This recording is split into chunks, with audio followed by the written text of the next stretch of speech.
This is Lab Medicine Rounds, a curated podcast for physicians, laboratory professionals, and students.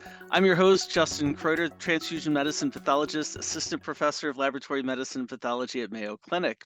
And today we're rounding with Dr. Timothy Wiltshire, assistant professor of laboratory medicine and pathology in the Division of Transfusion Medicine at Mayo Clinic in Rochester, Minnesota, to talk about what's new with CAR T cells. Thanks for joining us today, Dr. Wiltshire. My pleasure, Dr. Quarrier. Thanks for the invite. Absolutely. I always like kind of kicking off with why is this an important topic for our audience of clinicians, laboratory professionals, and students? So, why is CAR T important for healthcare folks to appreciate in 2023? So CAR T really is a relatively new modality, and I think it's fundamentally changed the way we're treating some cancers. Um, we call these living drugs because we're using cells as a living drug. And CAR T has shown promising results and impressive response rates in patients that have already had 2 or 3 lines of treatment already. So it's really offering new hope to patients who have failed multiple lines of prior treatment. Um, I think it's a significant breakthrough for the handful of heme malignancies that are being treated using CAR T, which we don't come across a lot of these in our lifetime that significantly change the landscape of CAR T therapy.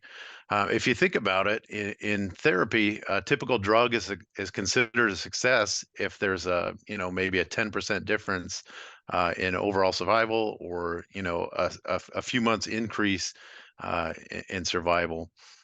With CAR T, we're talking greater than 80% initial response rates in people that have already had prior lines of therapy. And many of these people, the 5-year survival rate is 40 to 50%. So it's a pretty significant number of people, who respond to this type of therapy. And like I said, these types of breakthroughs don't happen very often in cancer therapy. I think the most powerful illustration of this is the first pediatric patient named Emily Whitehead. And if you haven't read her story, this little girl is alive over 10 years after being treated as the first pediatric CAR T patient. We're talking about somebody that only had a couple months to live, and kind of did this as a Hail Mary. So this is hope not provided through any other conventional treatment modalities. And I think we're still in the early stages of CAR T development and use. So it's a pretty exciting field. Wow. Well, you certainly got my attention when you're talking about what kind of success we're seeing with this. And I'm kind of reflecting on as you were talking about, this is a living drug. I definitely am going to be using that with my immunology students next week. But uh, these are the patient's own cells, right? And like it's kind of Correct. maybe a little confusing of like, okay, this patient was on their deathbed. How are we taking their own cells and then turning them into this living drug? Can you give us a little bit of background on like, what should healthcare professionals understand about CAR T? I mean, people might hear the acronym, but what should we appreciate about these? Right. And I think that's the exciting thing is CAR T uses the body's own T cells, which, the human immune system is a pretty delicate and intricate response. And our best fight, against developing cancer. I often tell lay people that ask me what I do. I said, I make CAR T cells, and it's really harnessing the power of the human immune system to treat cancer, because your body has hundreds, even thousands of cancer cells in it each day. It's only when they can avoid the immune system that they can actually develop a tumor, or it only takes one of those cells. So I think this is an exciting class of treatments, and I think to try to get people to understand it, we're really taking the T cells out and genetically modifying them with a receptor that's specific towards their tumor type. So we can make a CAR, which is a chimeric antigen receptor, that's specific for a target that's expressed on the tumor, and then we use some genetic modification to basically prime these. So as soon as that receptor is engaged, it activates and kills the tumor. And so it's a very intriguing part for me, because one of the hallmarks of tumor development is the evasion of the immune response, like I said. So we're harnessing the immense power of the human body to reintroduce the tumor to the immune system. So all we have to do is reintroduce them to each other. and they can, it can have its effect on the tumor, and more specifically, as opposed to, traditional chemotherapy, where you're just trying to find a therapeutic window to kill the cancer cells and not the healthy cells. Now, I heard you earlier in your first answer kind of talking about, and I picked up on you dropping kind of the hematologic malignancy specifically. Right. And is that like, is it true to say that we've seen success specifically in the hematologic cancers like leukemias, but not necessarily like the solid tumors like maybe breast cancer or prostate cancer? Correct. So obviously, this is the low-hanging fruit. When you're talking about a heme malignancy, it's something that's circulating in the bloodstream and is much easier access. It's also most of the ones we treat at this point are B cells. So we have lymphomas or multiple myelomas where there's a target such as CD19 or BCMA. That makes it the low-hanging fruit. So, there still remains a huge untapped potential for CAR T in several areas. That is moving it closer up to the first line therapy, because data now is showing that earlier we can get the treatment with CAR T is leading to higher complete remission rates versus standard chemotherapy as a first line. We're also moving into solid tumors, as you kind of hinted towards there. A lot of difficulties with that, because obviously a solid tumor is much different than something circulating in the body. But there's a pretty significant amount of research going into that. I did actually look it up just to see, and there's over 300 INDs with the FDA now for CAR T trials. Oh, I'm And sorry. Can you explain IND? What do you mean by Oh, that? sorry. So for IND, sorry, I'm in my world where that's what we do is clinical trials. So it's an investigational new drug application. So this is how you run a clinical trial. Basically, you submit to the FDA an IND.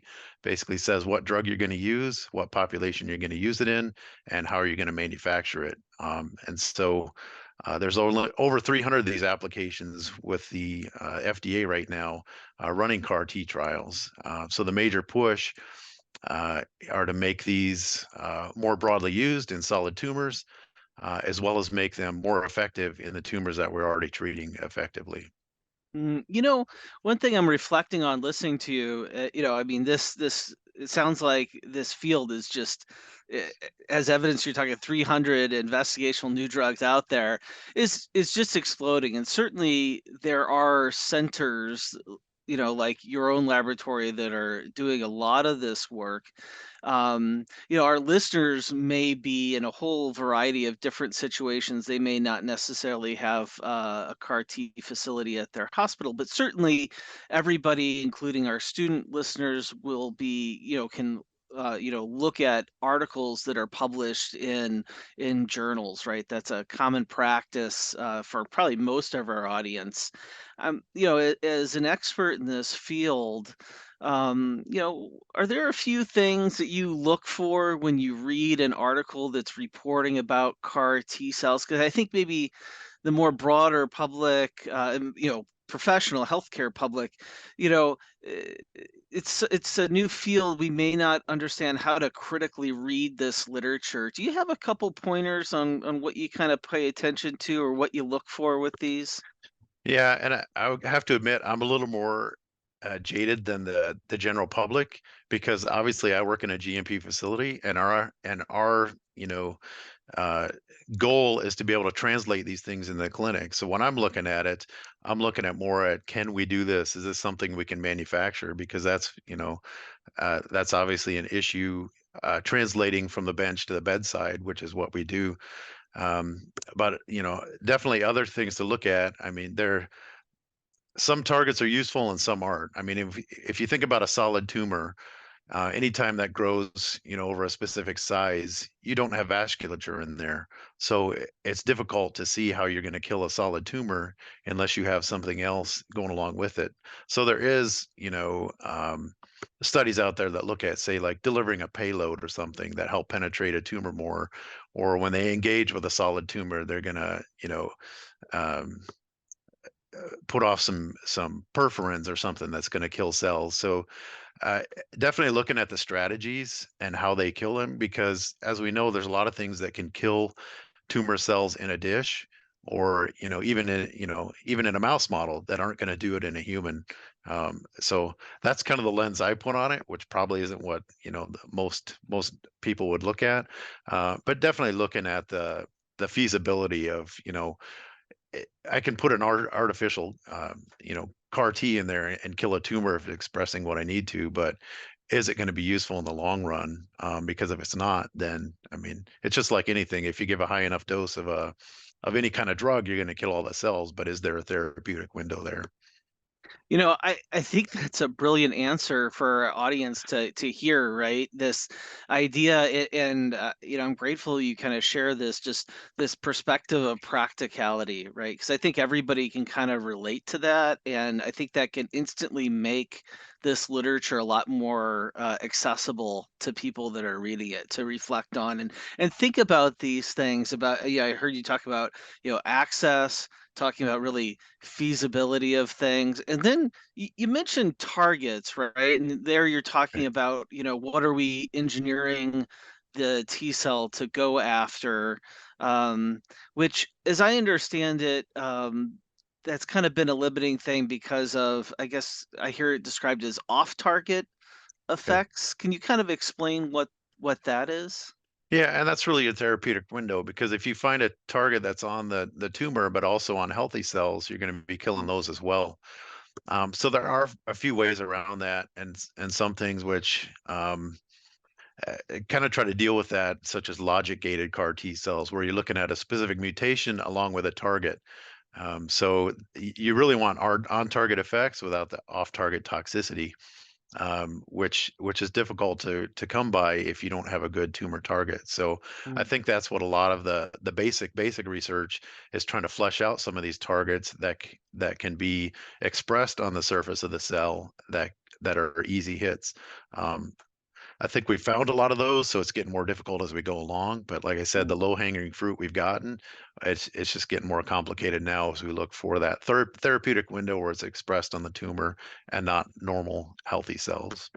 Maybe this is a good time to kind of slip into this kind of, I think CAR T is getting out there enough that, I mean, I certainly, we're getting into interview season right now as we're recording this. It's kind of late October, and we get certainly a percentage of our applicants to pathology programs are applying to pathology and expressing an interest in CAR T. So, this has really kind of established itself, and so I'm curious, you know what's really the new work in CAR T cells that you guys are really kind of working on right now, or I'm sorry, not working on right now, but what are some of the new things that have come out recently?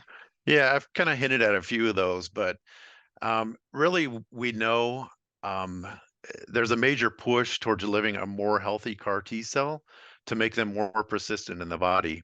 That means avoiding exhaustion while encouraging long-term growth, because studies are showing if we can keep the CAR T in the body and healthy for longer periods of time, people have better responses. So there's many ways to do that. Shorter growth times, actually using the body as the incubator, so putting in less cells and allowing them to grow up within the body. So we're also expressing different receptors on there, such as a membrane-bound cytokine receptor, which causes the CAR T to grow. So it gets in the body and grows from there. So we can deliver lower doses, which theoretically equals less toxicities and side effects, while making sure that the CAR T grows while it's in there. There's also pushes towards, allo CAR T products. So we have something off the shelf. A lot of the patients that receive CAR T in heme malignancies are in dire straits by the time they reach us. They only have a matter of a short time. So if we could come up with something off the shelf, an allogeneic CAR T, that would be useful. Uh, Could we take a little bit of a deeper dive into that? Because I think, I think I get where you're going, but I just want to make sure our listeners appreciate, yeah, when we're talking about CAR T, so far we've been talking about autologous or from the patient's right. own self, but you just said allogeneic, so from a different person, and you use the kind of phrase off the shelf, ready to go. Can you kind of maybe go back, what's involved with creating your typical CAR T? What's that timeline look like? And then that Yeah. contrasted with this off-the-shelf idea. Yeah, so there's now 6 commercially approved CAR Ts by the FDA that can be prescribed, and they take anywhere from 3 to 4 weeks, sometimes even a little bit more, and there is competition for those slots. So an off the shelf would be ready to go, uh, but it's also a non-self. So as soon as it goes into the body recognizes it as a T cell that came from somebody else, and it's going to attack it. So some of the strategies are knocking down, say, some of the MHC class molecules, so the body doesn't recognize it. Um, so I think people are working towards that, but it's um, still the low hanging fruit is the autologous, uh, but it also has the drawbacks, of it takes some time to manufacture and at a significant cost. So. Mm.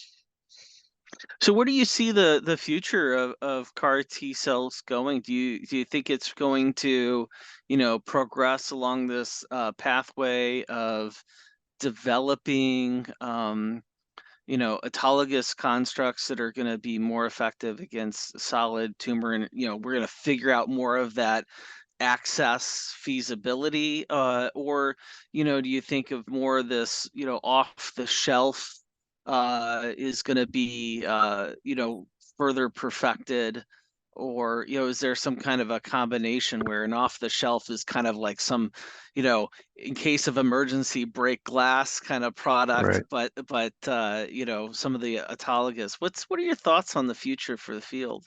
Yeah, and you've hit on a huge debate in the field right now of where this is going to move because, as I said, there is a limited manufacturing of these, and that's a huge barrier to it. So if we get to the allogeneic, it'd be great. I think there are significant obstacles, both mechanistically as well as logistically and in regulatory context, because when you're genetically modifying a cell, um, and in this case, you'd use CRISPR to knock something out, so it doesn't, it's recognized as self. So that creates a whole nother layer of regulations as far as the FDA is concerned. So I think we may get there someday, but it is more of that kind of the dream of getting to that someday where we can take somebody's healthy T cells as opposed to somebody that's been heavily pre-treated, and use those for manufacturing. But I think there's going to be a lot of strides made in reducing the side effects as we get more effective and put healthier cells in. So.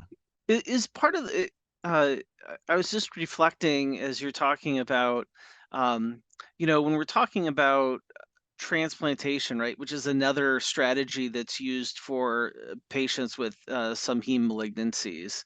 And when we talk about transplantation, a lot of times there are pretty significant uh you know inequalities, non-equity among different ethnic backgrounds because we don't have many like minority donors in the National Marrow Donor Program, for example. Is access and is that kind of is this a more equitable kind of product that we're seeing, or are there still some struggles with getting equity for different populations with CAR T? Yeah, sadly, no, it's not a very equitable treatment modality because really because one of the largest barriers is cost. Mm. And we know, from other data that if you're socioeconomically disadvantaged or a minority, the cost is a seriously prohibitive factor. So I think that's one thing that people are looking at. And there's entire companies now that are founded on trying to make it a more equitable, not just for the people in the U.S., but people outside of the U.S. Because we're U.S., Europe, some of the Asian countries, and Australia are really the only ones that have broad access, what we call broad access, which is still Mhm. very limited. So I think that is a huge issue moving forward, which is in healthcare in general, there's inequities, and this one really magnifies that because of the sheer cost of delivering a CAR T product. Mm. And is the promise of an off-the-shelf not just the emergency, but could that be a cheaper option? Yeah, I think much cheaper option because I mean, if you think about it, this is a one patient, one product manufacturing. So we're collecting the raw material from the patient, sending it off to a manufacturing facility, which significant resources to have a facility like that. They manufacture and then send it back. So the commercial CAR Ts at this point are somewhere between $400,000 and $500,000 for one dose. Mm. So it's a significant cost to patients. Yeah, yeah, yeah. Well, we've been rounding with Dr. Wiltshire talking about the importance of CAR T for healthcare professionals.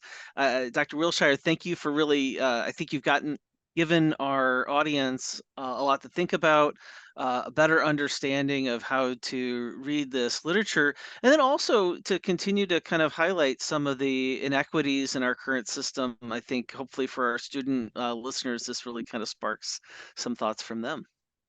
Yeah, thank you so much, Dr. Kreuter.